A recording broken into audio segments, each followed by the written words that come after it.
1 João 4, versículos 7 e 8. Amados, amemos uns aos outros, pois o amor procede de Deus. Aquele que ama é nascido de Deus e conhece a Deus. Quem não ama não conhece a Deus, porque Deus é amor. Amado Deus e Pai, nós te pedimos hoje clareza de pensamento.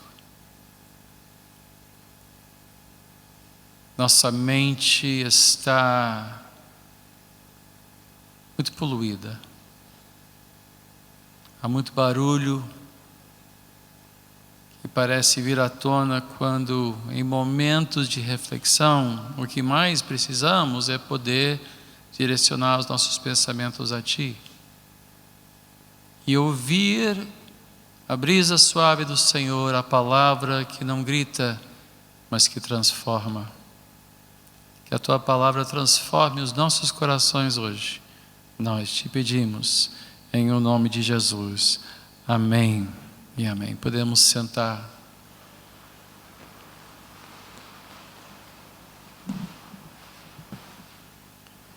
Eu estou convencido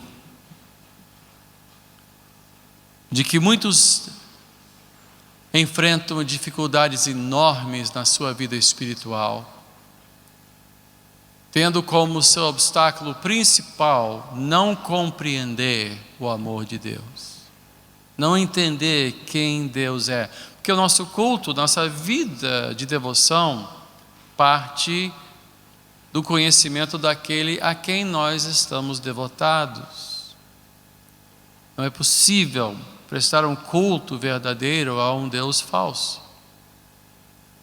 E uma das questões de João, que nós vemos claramente, não só no seu evangelho, mas também nas suas cartas, é a preocupação de compreendermos Deus como Ele verdadeiramente é, pois havia falsos deuses sendo levantados até no seio da igreja, já no primeiro século, já na primeira geração.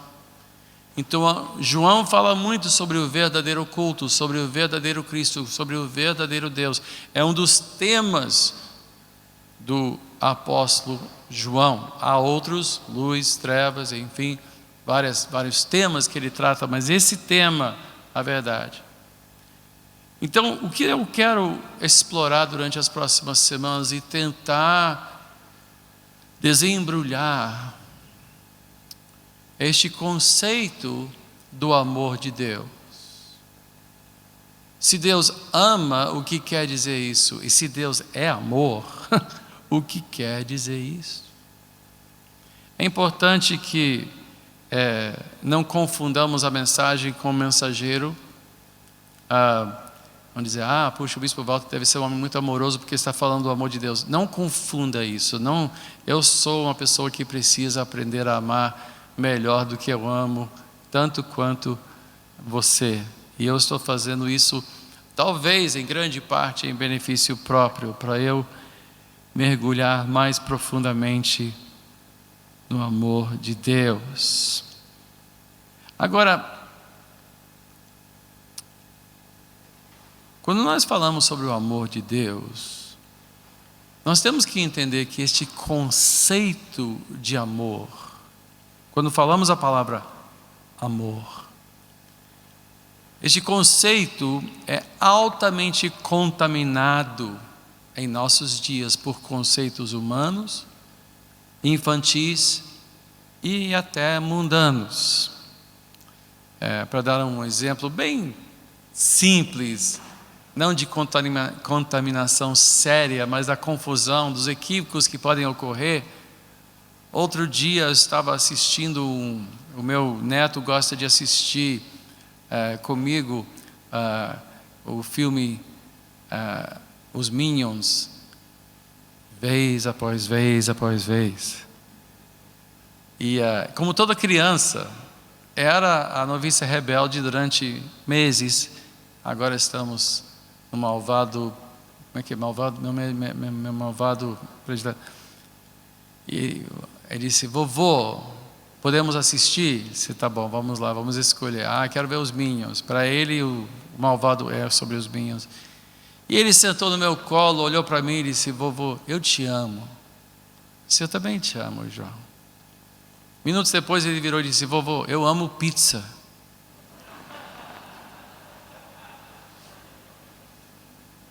Eu disse, e eu tentei passar para ele algo que meus pais tentaram me ensinar quando eu era criança. Nós amamos pessoas, mas gostamos das coisas. Nós amamos pessoas, mas gostamos das coisas, não amamos coisas, né?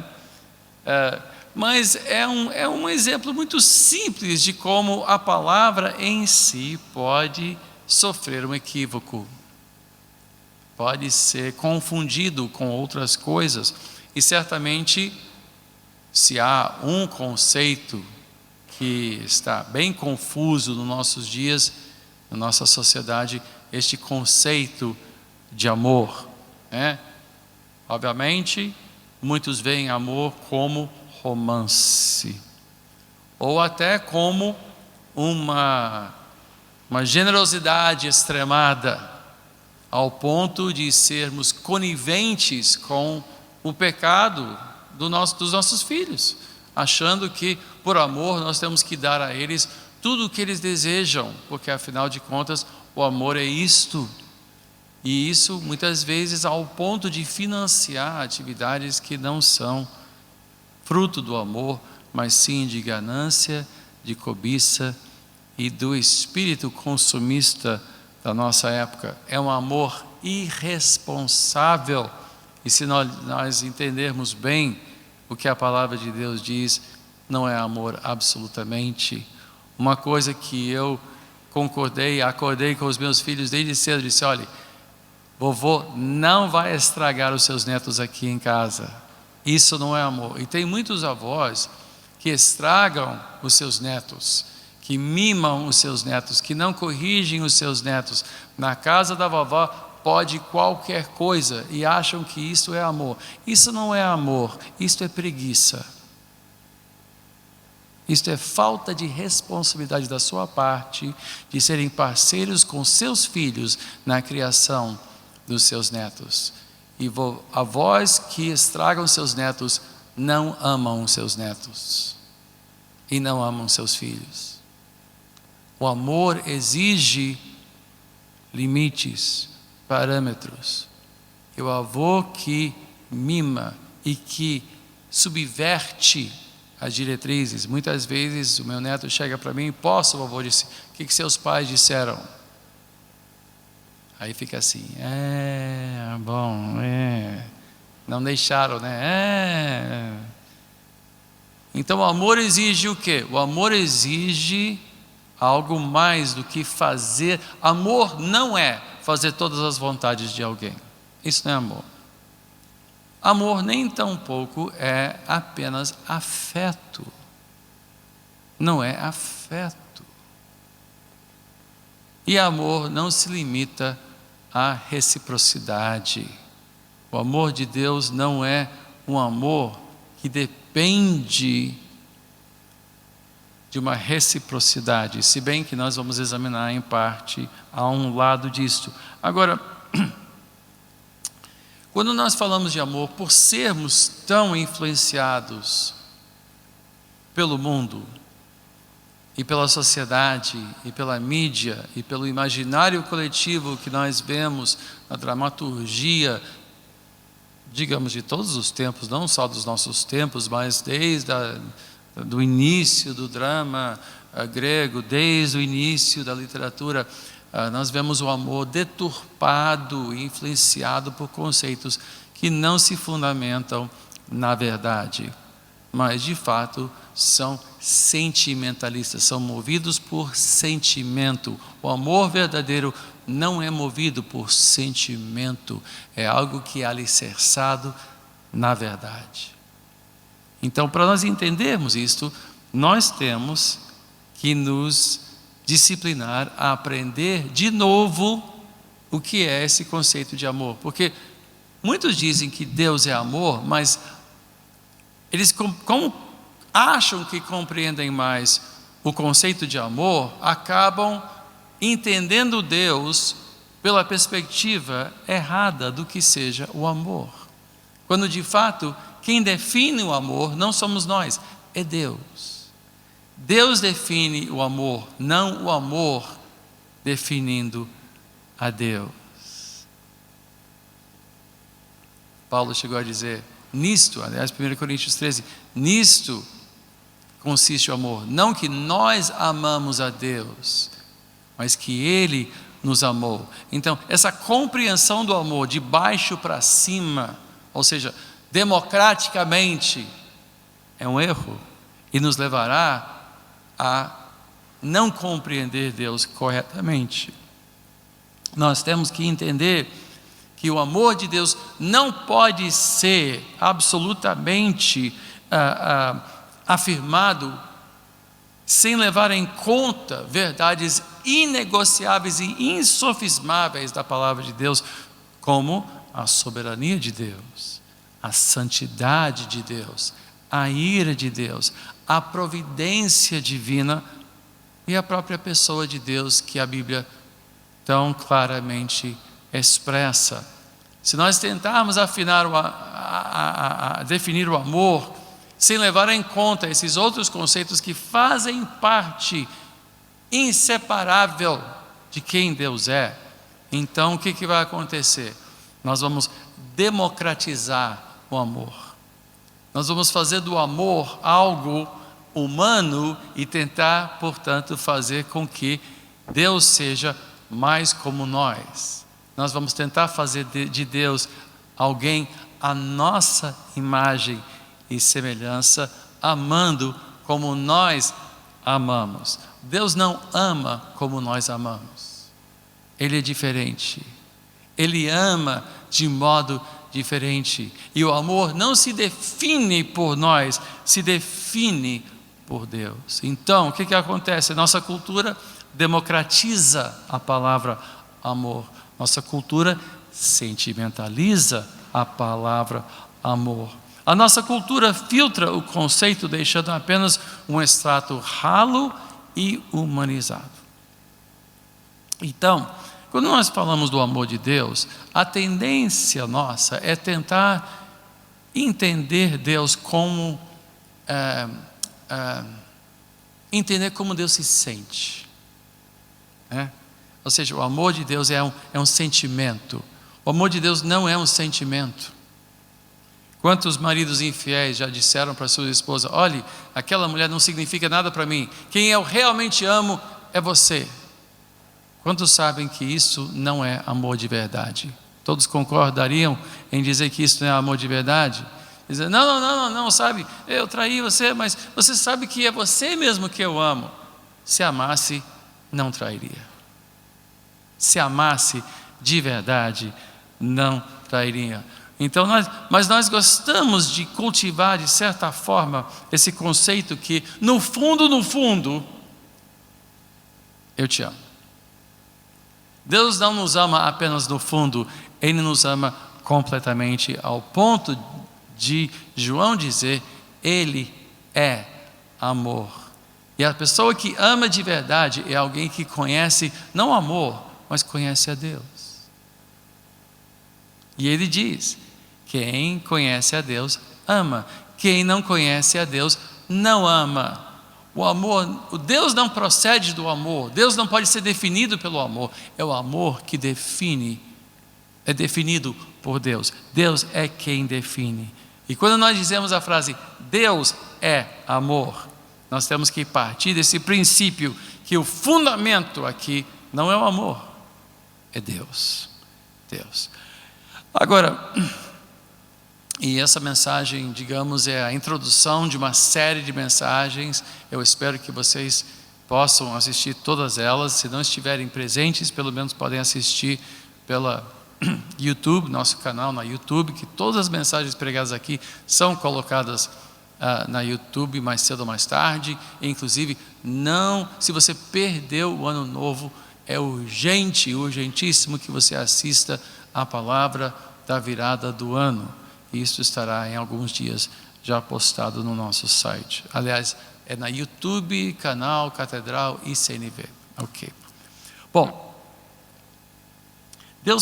a Bíblia fala de 5 aspectos, não 5 amores, mas 5 aspectos ou 5 dimensões do amor de Deus. E eu vou apenas passar por cima deles, porque o que nós vamos fazer nas próximas semanas é voltar e tentar mergulhar na verdade de cada aspecto do amor de Deus. Primeiro, nós entendemos que há um amor entre Deus Pai e Deus Filho e Deus Espírito Santo. Há um amor eterno. Quando nós dizemos que Deus é amor, Ele já era amor antes do início do início. Antes de criar céus e terra, Deus é amor. Mas amor tem que ter um objeto a ser amado. E é o primeiro indício que nós temos da existência da Santíssima Trindade, porque entre os três há um amor eterno e divino, fazendo com que os três sejam um só Deus. Cristo disse: o Pai ama o Filho, o Filho ama o Pai. Nós vamos ver essas citações semana que vem, vamos falar sobre isso. Então nós sabemos que a base de tudo começa pelo amor. Deus não foi forçado a nos criar, não foi forçado a criar céus e terra, mas o amor de Deus transbordou de tal modo que Ele nos criou voluntariamente para poder demonstrar o seu amor em nós e através de nós. O segundo tipo de amor é o amor que Deus tem para com a sua criação. Deus ama o que Ele criou. Mateus 6 fala sobre os lírios do campo. Não precisa abrir, estou fazendo, como já disse, é a introdução. Nós sabemos que Deus veste os lírios do campo. Nós sabemos que Deus alimenta as aves do céu. Ele criou céus e terra, e quando Ele viu o que Ele criou, Ele viu que tudo era bom. Deus ama a sua criação. Como alguém que já se envolveu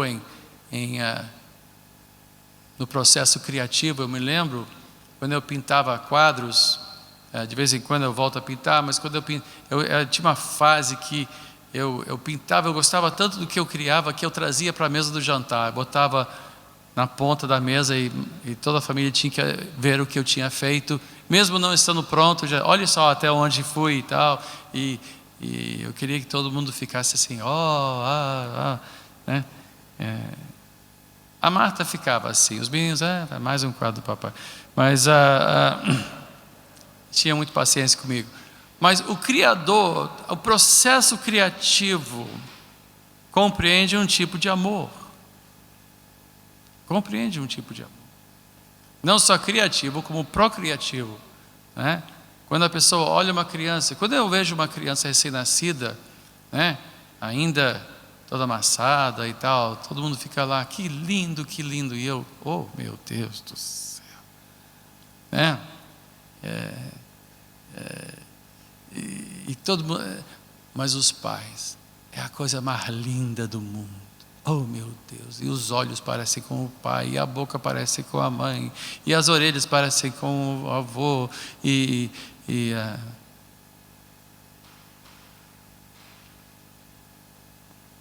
Deus ama a sua criação. E nós veremos que quando Cristo veio, Ele veio não só para reconciliar a humanidade, mas Ele veio para reconciliar todas as coisas de volta a Deus.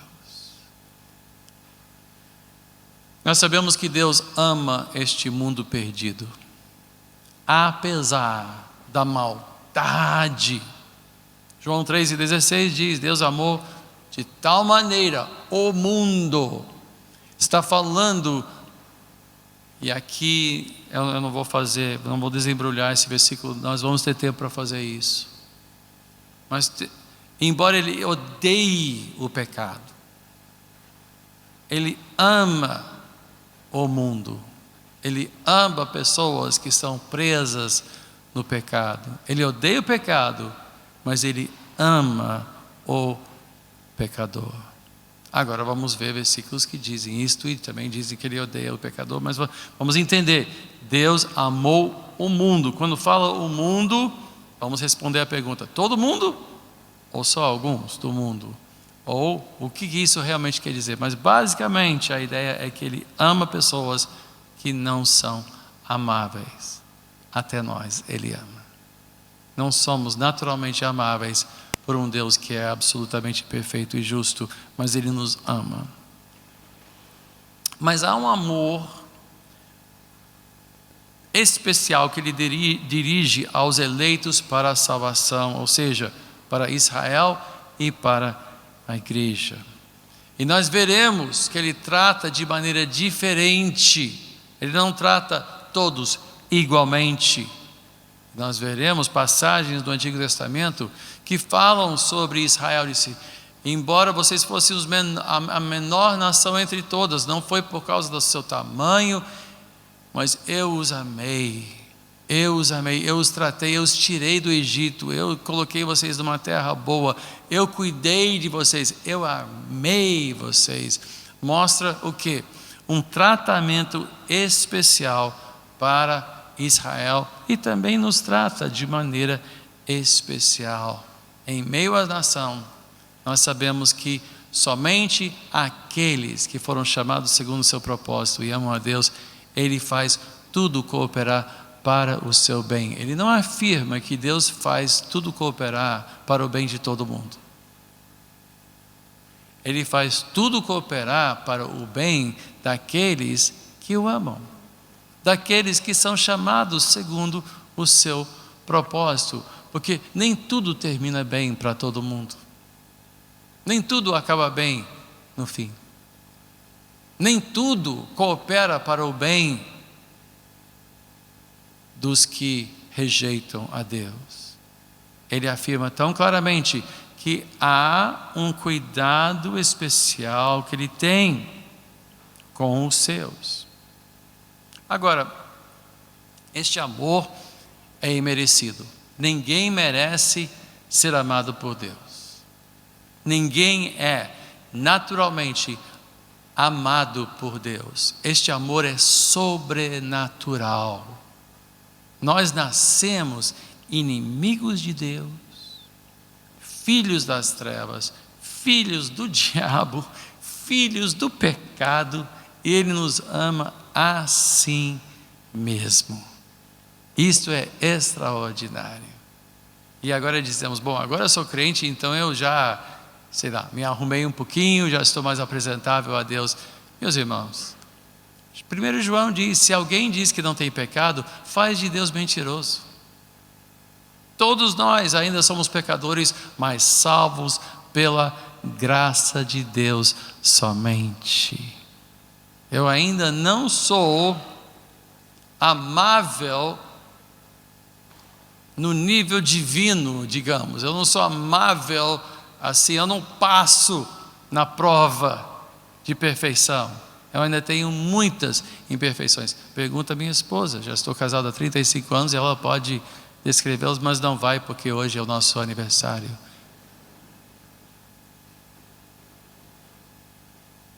E só se pode falar bem no aniversário, né? Mas eu tenho minhas deficiências e dificuldades. E eu continuo difícil, e você também. Diga com todo carinho ao seu vizinho: você também não é fácil. Pode dizer: você também não é fácil. Você também é difícil.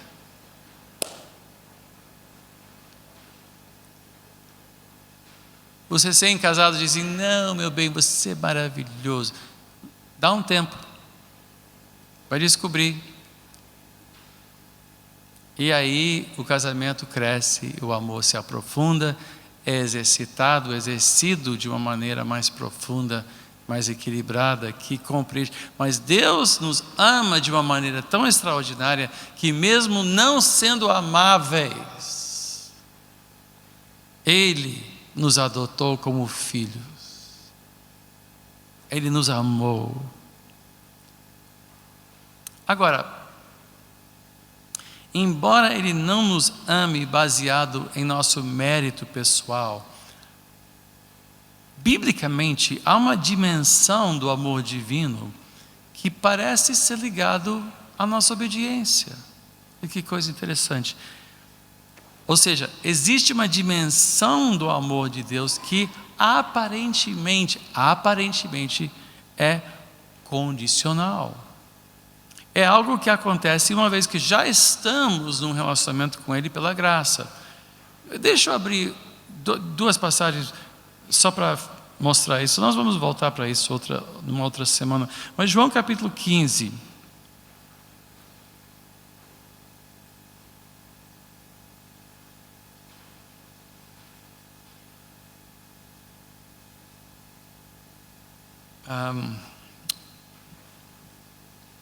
Versículo 9.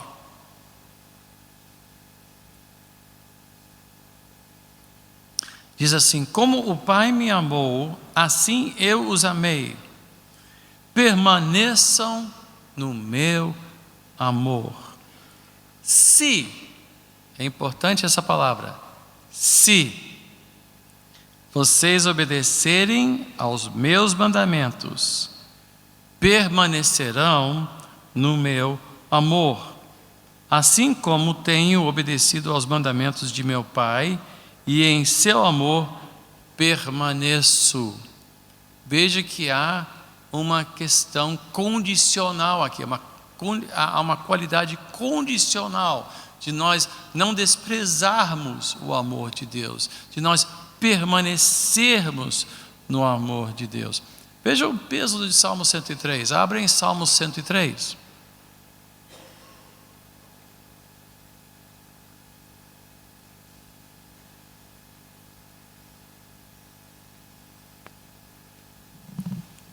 Começando com o versículo 8. Aqui já é uma passagem um pouquinho maior, mas veja o peso disso. Diz: o Senhor é compassivo e misericordioso, muito paciente e cheio de amor. Lembre-se que foi isso que Jonas falou quando ele ficou zangado com Deus, porque Deus poupou Nínive após eles terem jejuado, decretaram um jejum de arrependimento nacional mediante a palavra condenatória que Jonas levou até aquela nação, a Assíria, que era inimiga de Israel. Ele levou, e quando Deus não destruiu Nínive, porque Jonas chegou lá e disse: Deus vai te destruir por sua maldade, por sua iniquidade. Ele levou uma palavra definitiva: vão ser destruídos. E eles se arrependeram e Deus poupou Nínive. E Jonas ficou irado. Ele disse: eu sabia que se eu pregasse em Nínive, o Senhor iria poupá-los. Por quê? Porque o Senhor, e ele citou exatamente essa palavra, porque o Senhor é compassivo e misericordioso, muito paciente e cheio de amor. E ele continua, então: não acusa sem cessar, nem fica ressentido para sempre, não nos trata conforme os nossos pecados, nem nos retribui conforme as nossas iniquidades. Pois como os céus se elevam acima da terra, assim é grande o seu amor para com os que o temem. É para com os que o temem. Continua: e como o Oriente está longe do Ocidente, assim Ele afasta para longe de nós as nossas transgressões. Como um pai tem compaixão de seus filhos, assim o Senhor tem compaixão dos que o temem. Dos que o temem. Pois Ele sabe de que somos formados, lembre-se de que somos pó. A vida do homem é semelhante à relva, ele floresce como a flor do campo, que se vai quando sopra o vento, e nem se sabe mais o lugar que ocupava. Mas o amor leal do Senhor, o seu amor eterno, está com os que o temem. E a sua justiça com os filhos dos seus filhos, com os que guardam a sua aliança e se lembram de obedecer aos seus preceitos. Veja, Ele perdoa e não nos trata segundo as nossas iniquidades, não nos trata segundo os nossos pecados, Ele não nos trata com misericórdia, mas Ele nos trata porque nós o tememos, porque nós nos mantemos fiéis à aliança. Isso não quer dizer que você tem que ser perfeito para ser amado por Deus, para ser tratado misericordiosamente, mas há uma condição fundamental que é reverenciar a Deus. Porque temor não é os que vivem com medo, mas são as pessoas que vivem deliberadamente, conscientemente na presença de Deus, temem a Deus, sabem que os seus passos são dados na presença de Deus, que quando deitar, Deus está presente, que quando se levantar de manhã, Deus está presente, e quando você toma uma decisão, você leva Deus em conta. Não quer dizer que você sempre estará certo, nem tampouco que você sempre será obediente, mas quer dizer que sua vida é vivida piedosamente, que quer dizer que sua vida é vivida perante a face de Deus.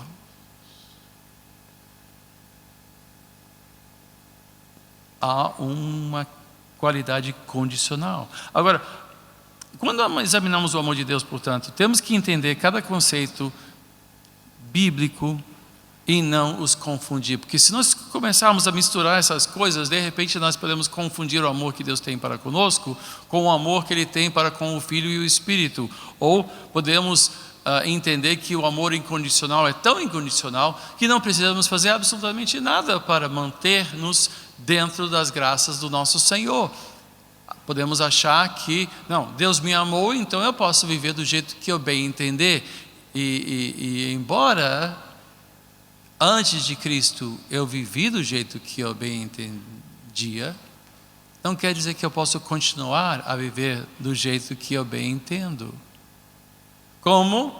Assim como eu posso entender as questões condicionais como são tão fortes e tão absolutas que eu posso viver com o pavor de perder o amor de Deus a cada dia. E aí eu tenho que recorrer a Romanos 8 para me equilibrar, dizendo: quem nos separará do amor de Deus?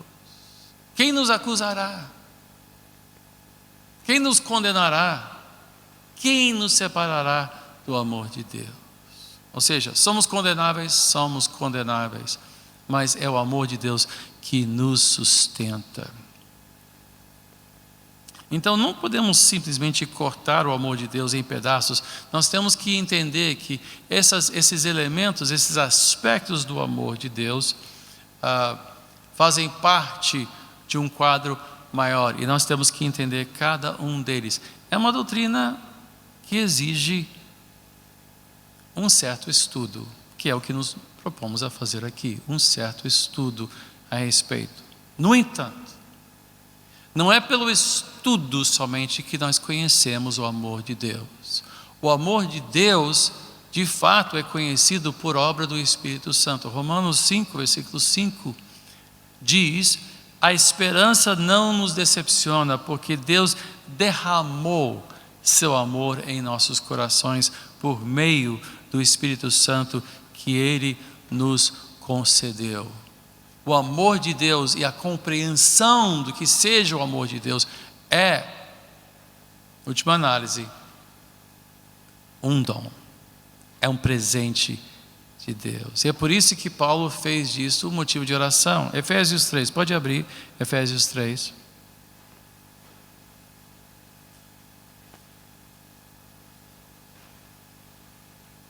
A carta de Paulo aos Efésios, capítulo 3, versículo 14 a 21.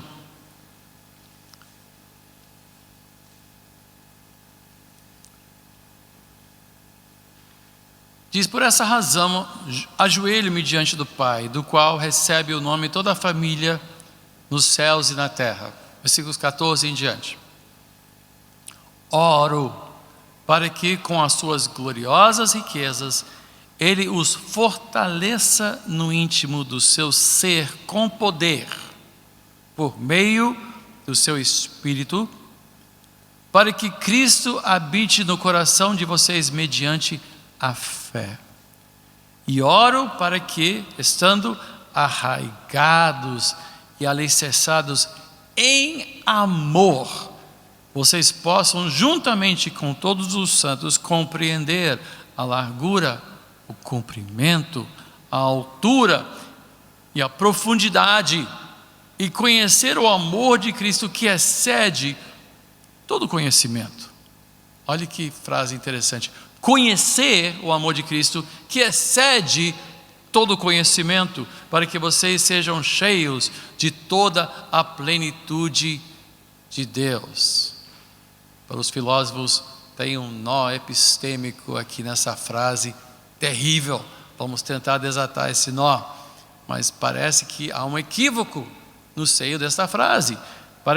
E conhecer o amor de Cristo que excede todo o conhecimento. Que conhecimento que eu posso ter que excede o próprio conhecimento? Bom, aí ele diz: aquele que é capaz de fazer infinitamente mais do que tudo o que pedimos ou pensamos, de acordo com o seu poder que atua em nós, a ele seja a glória na igreja e em Cristo Jesus, por todas as gerações, para todos sempre. Amém. Olha, só Efésios já me dá falta de ar. É um desafio, sem brincar com palavras. Eu não quero que façamos daqui esse estudo uma brincadeira com palavras, mas que possamos entender conceitos fundamentais que a palavra de Deus explica. Esta série tem, como Paulo disse, qual é o propósito da sua oração? Qual é o propósito do conhecimento? Para que nós sejamos encorajados. E olhe, eu não sei quantos aqui, mas eu preciso de encorajamento. Há mais alguém aqui que anda precisando de encorajamento? Então, eu preciso de mais coragem. Mais coragem. Para perseverar. Tem dias que realmente eu não entendo porque meu coração está tão pesado. Eu ando passando por dias de angústia em oração. Eu não sei porquê. Sinto esse peso, não sei porquê, não sei de onde vem. E eu sinto: Pai, encoraja-me, porque tem dias que eu me canso. Mas alguém anda assim, se sentindo cansado. Pedidos de oração que ainda não foram atendidos. Desafios que ainda não foram vencidos. Problemas que parece que não desaparecem nunca, por mais que a gente lute. O objetivo de Paulo, ele deixou muito claro, para que sejamos encorajados e alicerçados no amor de Deus, porque o amor de Deus é um alicerce, é algo no qual você pode se fundamentar. Literalmente, é algo que serve como base forte para construir a sua casa espiritual, a sua vida, algo sobre o qual você pode construir uma carreira de fé. Agora, o amor de Deus é algo tão multiforme. A oração de Paulo é que nós conhecêssemos a largura, o comprimento, a altura, a profundidade. Olha, não é uma coisa simples, não é uma coisa que a gente chega e diz: amor quer dizer isso, resolvido. Não, o amor de Deus é algo multiforme, é algo profundo, é algo que vai longe, é algo que não tem mais tamanho, e é algo sobre o qual nós podemos fundamentar a nossa vida. E se você não estiver fazendo planos de estar aqui nos próximos 6 semanas, mude os seus planos. Se você vai tirar férias, cancele. Se você não mora aqui, mude-se para cá logo então. Toma jeito. Porque isso será imperdível, porque é um alicerce, é um alicerce. Agora, no fundo, o amor de Deus é acessível só pelo poder do Espírito Santo. Em algum momento, as minhas explicações e a exposição das Escrituras terão que ser potencializadas, por assim dizer, não sei se essa palavra é certa. Terão que ser potencializadas pelo Espírito Santo, ou seja, vai ter que haver um milagre aqui. E é por isso que Paulo fez disto um motivo de oração. E não só de explicação. Paulo explicou muitas coisas. Ele explicou eleição, ele explicou salvação, ele explicou graça e lei, ele explicou muitas coisas, mas isto ele disse, não, isso aqui é o Espírito que terá que derramar nos nossos corações. Quando cair esta ficha, será fruto de um milagre. Eu preciso desse milagre, você precisa desse milagre. Vamos orar.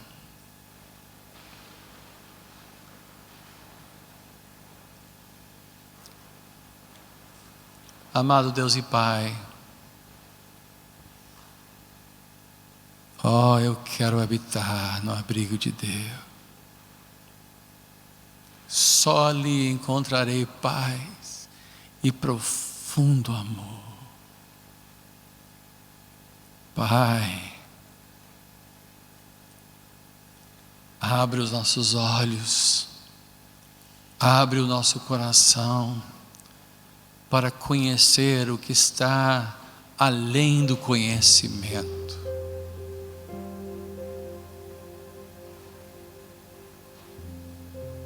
Oh Pai, muda o nosso coração, muda o nosso coração.